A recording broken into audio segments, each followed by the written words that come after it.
Hi BookTube, it's Amy, and I don't know, I thought I would do a bit of baking and a bit of talking just to chat a bit here while I make some baking powder biscuits. I don't talk about cookbooks much on my channel because I don't use a lot of cookbooks. I own one cookbook, and it's the one that my mom and my grandmother have sworn by, so to speak. Better Homes and Gardens. Doesn't matter which year. We have several. My mom has a newer one, but she gave me her older one when I moved out. And I have the 1968 printing here. It's got a lot of shortening and lard in here, but I often just substitute butter or oil. And so I'm going to do the biscuits the way my mom has always done the biscuits, with butter. So I need 2 cups of flour, 3 teaspoons of baking powder, 1/4 teaspoon of salt, 1/4 cup butter, and 3/4 cup milk. There are buttermilk biscuits in here.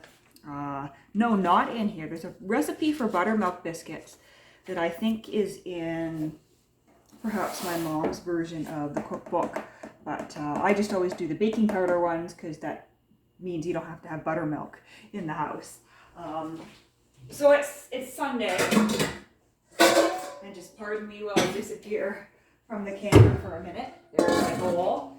It is Sunday, and I took a walk shortly after I got up this morning. It's quite pleasant to walk down along the canal. It's still very frozen, but there are beginning to be patches of grass to walk along and clear paths, which is nice. And there were quite a few people out this morning, but it's good to see that everyone was keeping their distance. I noticed that if I was waiting to cross at a light and someone was trying to cross in the other direction towards me, they would wait on the corner until I was out of the way so that we didn't end up standing too close to each other on a corner. And if I was coming down a sidewalk, people would cross the street so we could avoid each other, and people kept their distance even in the park as well. But let's see, let me get a measuring cup. There were quite a few people out walking this morning along the canal and in the park there. And it's shaping up to be a nice first week of spring. So there's my 2 cups of flour. And I'll do what my mother always did. I have clothespins on hand that I use for everything from flour bags to loaves of bread to packages of English muffins that need to be sort of resealed. Why bother buying expensive clips when I can just use a clothespin? But I was walking and I was listening to an audiobook, a Louis L'Amour audiobook of Sackett. Now, I read somewhere around 50 Louis L'Amours when I was in high school and in my early undergrad. Let me just see if I can find my baking powder here. I hope to God that I have some. There's my baking powder.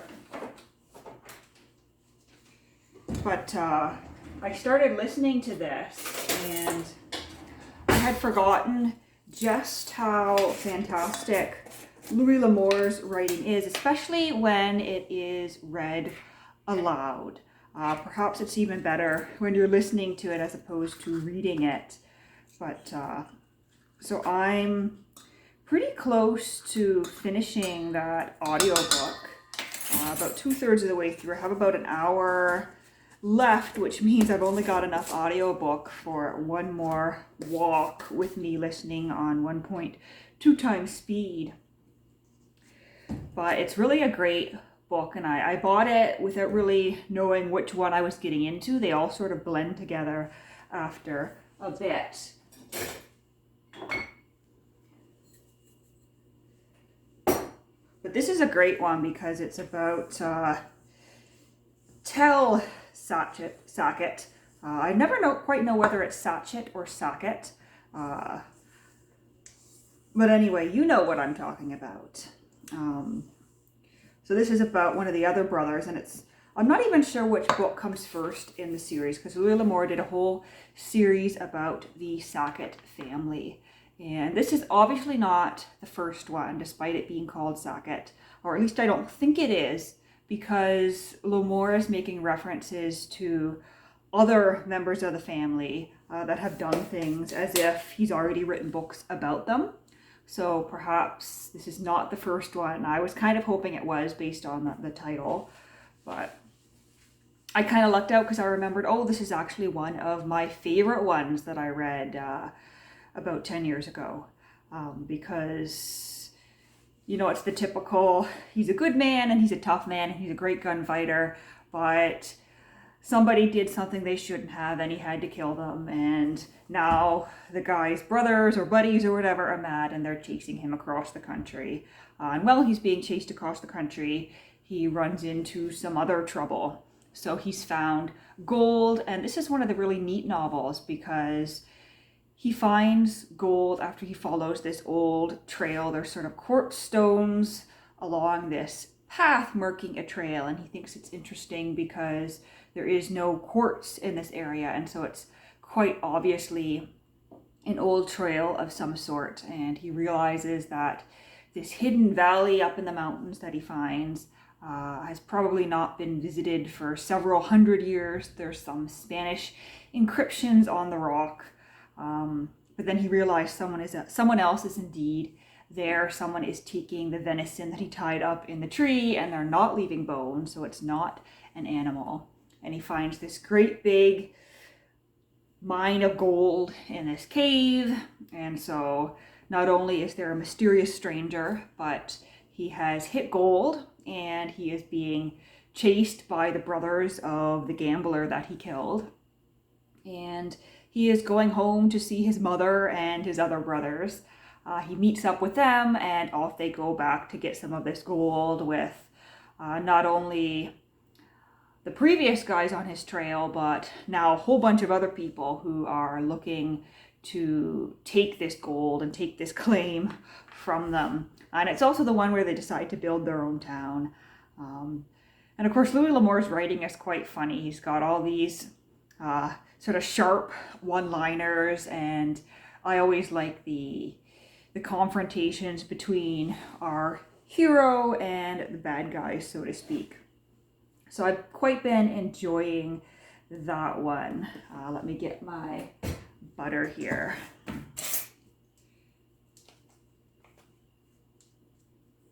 So I'm doing a 1/4 cup, and if you're not Canadian, you might not know that Canada technically uses the metric system, but when it comes to baking, we often go to the imperial system because a lot of our products are coming from the States. And just for whatever reason, I guess, people have never switched over to baking in the metric system. And in fact, when it comes to the metric system, I have to look things up to figure out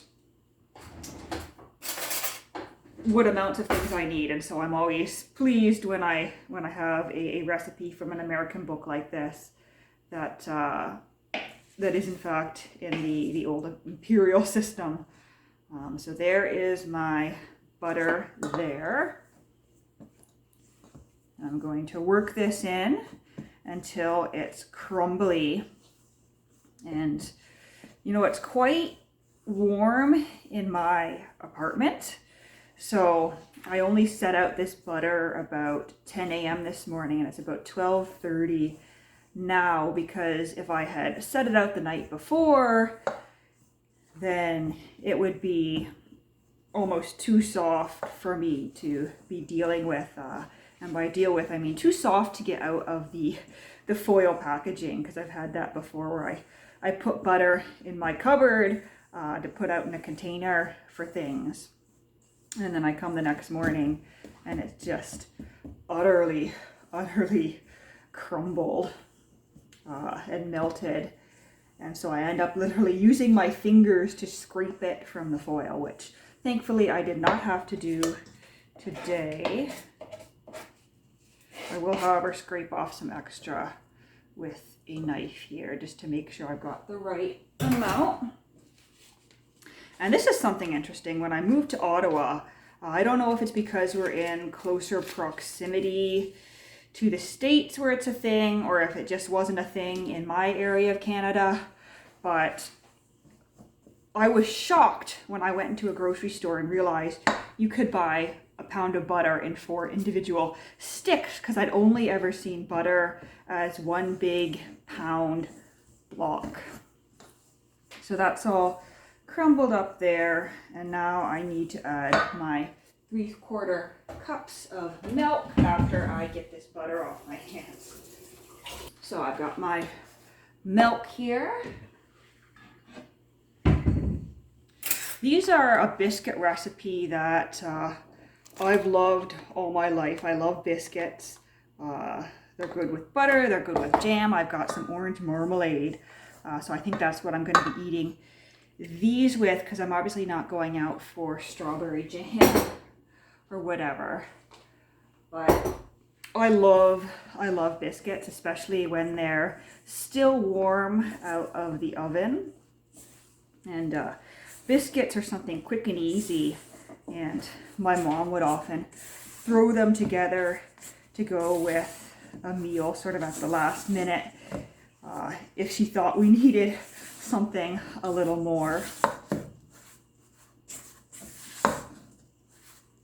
Now I think I might need a little bit more milk here, because that seems a bit on the dry side of things. So I'm just going to do a splash more, and we shall see what happens here.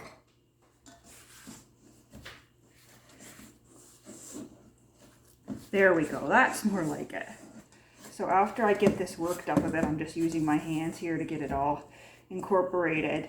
I'm going to use an ice cream scoop, because I just don't have the counter space to properly do my biscuits like that. Well, maybe I do. I could give that a try. You know what? I'm going to give it a try on this raised counter right here. Get my cookbook out of the way. I should actually preheat my oven. And you know, this thing really heats up really fast. It'll be preheated in about 5 minutes or less. So yeah, I've been listening to that Louis L'Amour audiobook socket, and I'll either finish it on a second walk I take tonight or a walk I take tomorrow. I don't think I'm going to be able to live without my walks. It makes me feel very, I don't know, Jane Austen, or very much like Simone de Beauvoir, to be doing nothing but reading and working and taking walks. That's one of the interesting things that comes up in de Beauvoir's memoirs and in the biography of her that I read earlier, well, last week now, earlier this month. She loved to take walks, and there was a period when she was in her early to mid-20s where she was working as a school teacher, a teacher of philosophy and literature, I think, in sort of an out-of-the-way town in France. That's where she had been assigned. I don't think I'm even going to roll this. I'm just going to press it down with my fingers. But she was working as a school teacher, and I get the impression she was a bit of a snob. She didn't really want to associate with these provincial school teachers. I guess she felt she was more intelligent than them. For better or for worse, she didn't make very many friends at all when she was teaching as a young woman.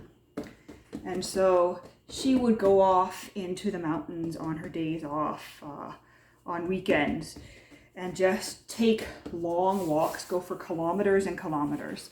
And there's one story in her memoir, in Prime of Life, where this school teacher who she claims had a romantic attachment to her that was unwanted. This school teacher who was trying to make friends with her volunteers herself to come on a walk with her. And of course, she is thinking, a nice leisurely walk in the hills, but Simone de Beauvoir just plows on ahead, leaving this poor woman in the dust, going many, many kilometers over rough terrain.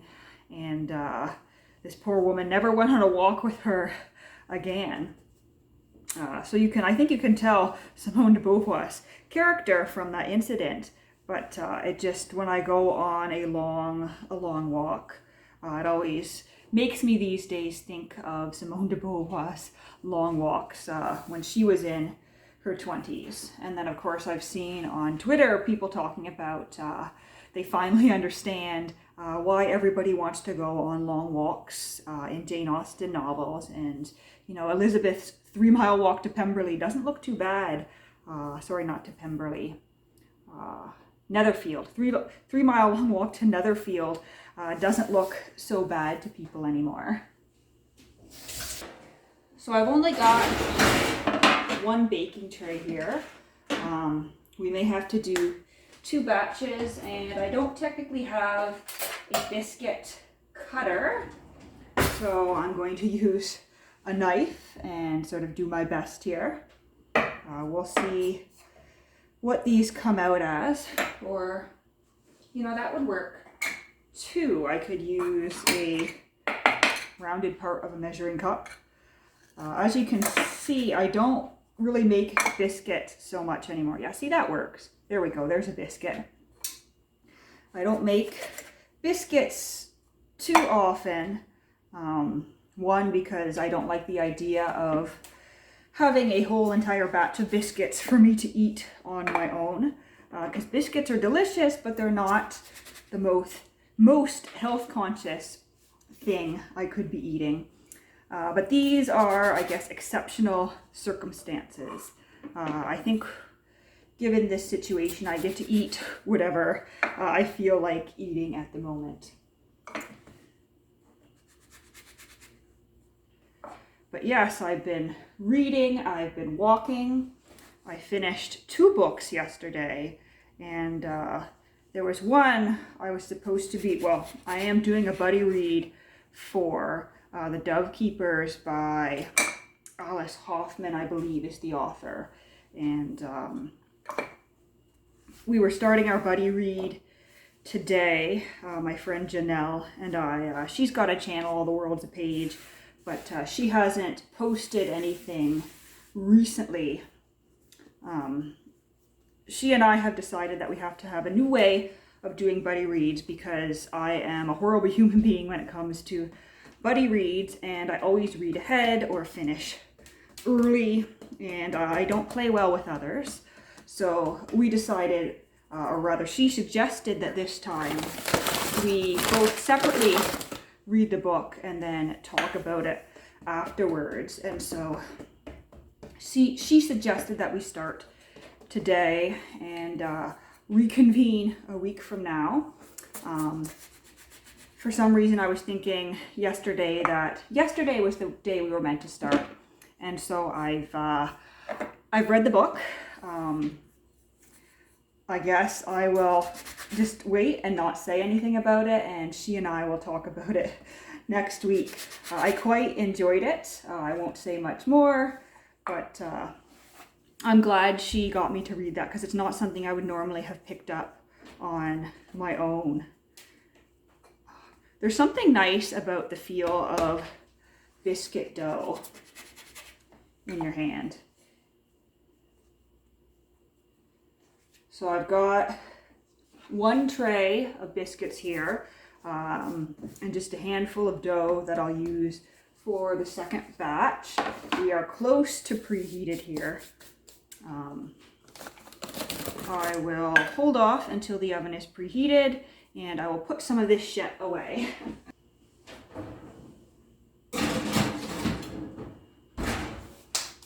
So the oven is finally preheated, and I have put the biscuits in. I put them in at 350. The cookbook actually says 450, but I would never put this tiny little oven of mine at 450. And if I tried to cook biscuits of that size at 450, I would be setting off my smoke alarm as I did yesterday. And when that thing goes off, I have to pull the chair and climb up on it and take it down and put it in the bedroom so that my neighbors don't think I've set my apartment on fire. So, yeah, I don't know. I've just been hanging about and reading, and I've started one of the books that came in the Black Squirrel Books mystery box that I got the other day. I also read The Inheritance by Louisa May Alcott yesterday. And imagine my surprise when I went to add it to Goodreads and I realized I apparently read it in 2014 and had left a 2-star review of it. I have absolutely no recollection of reading that book, but I guess I must have. And even as I read, I couldn't remember a thing about it. And I think it was, well, I decided it was more than a 2-star review for me, and I set it at 3 stars. It's definitely very amateurish. It's very much a sentimental novel. In the introduction, it's described as being a mix of, the influences of sentimental novelists and Gothic novelists. And so it is about a young woman, Edith, who has been brought back from Italy to a family's estate in England, I believe. And they are quite wealthy. The mother treats her as nothing more than a governess and a servant, but the daughter of the family, Amy, treats her as a close friend and almost as a sister. There is a brother in the family, and then there is Lord Percy, who of course falls in love with the gentle and kind and good and beautiful Edith. Edith's parentage is a mystery, but of course that is all revealed by the end of the novel. And Edith, being the virtuous and dutiful woman that she is, turns down her heritage and the wealth that could come her way in order to, be kind to her friends.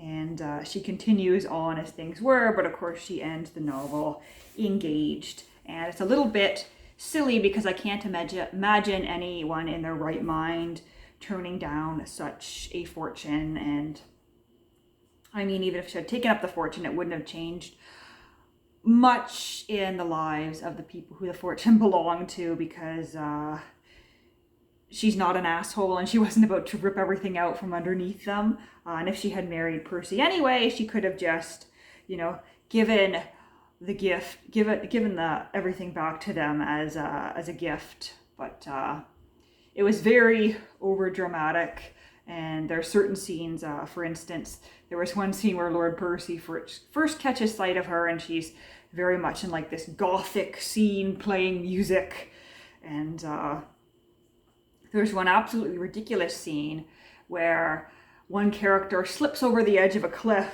and another character literally says, "Oh no, what are we going to do? She's going to die. What shall we do?" And I'm just thinking, nobody is saying, "Oh my God, she's going to die," in a tense situation like that. In my experience, people tend to move quickly rather than making dramatic speeches. But it was an interesting book to read. Not something that was published during her lifetime. It was an unpublished manuscript that she wrote at the age of 17, and it was only published after her death. But certainly an interesting piece to read in light of her entire writing career. So I am just leaving these biscuits in for about 10 minutes. As I said, my oven gets really hot, and if I left them in for the 12 to 15 minutes recommended by the cookbook, I would be setting off my smoke alarms, as I said. So I've got my cooling rack, and I'm going to get this out of the way. I sort of prepared that dough into 2 final biscuits to put on the tray in a minute or two. I will clean up my mess here.